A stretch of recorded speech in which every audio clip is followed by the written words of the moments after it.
So, andito na tayo sa part 18 ng ating bahay build. So, bumili ako ng dibuhos lang siya na toilet. Tapos syempre may nakabang na ng mga butas. Yan. Tapos dito sa may floor drain. Yan. Syempre, binilang ko na rin siya ng strainer. Maliit lang itong CR.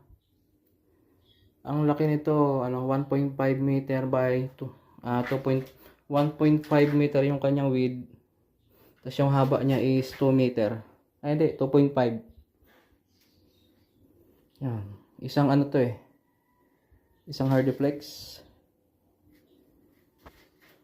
So hindi pa siya tapos. I-double wall ko pa siya, tapos lalagyan ko pa ng cove light gilid. Bago dito yung ilaw sa gitna.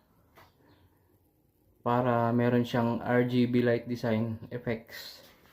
Para maganda-ganda. So, let's go. Kabit na natin tong toilet. So, bali ito nga pala yung aking ginagamit sa pagko-construction itong solar. Ginagamitan ko siya ng grinder.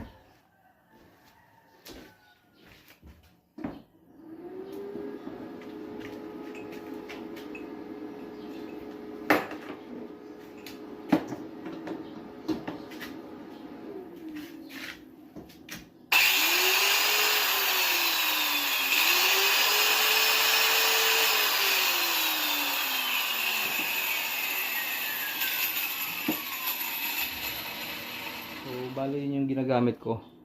Kasi dito wala akong kuryente.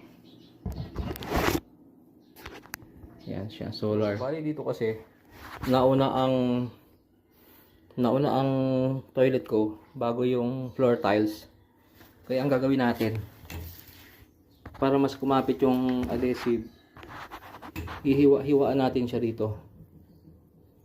Babasain muna after ilagay yung adhesive tsaka yung toilet. So yun lang. So ito na. Bali dito uupo yung ating toilet. Sentro na siya dito sa butas. I'm thinking about you, babe, and I don't know what to do. All I think about is you.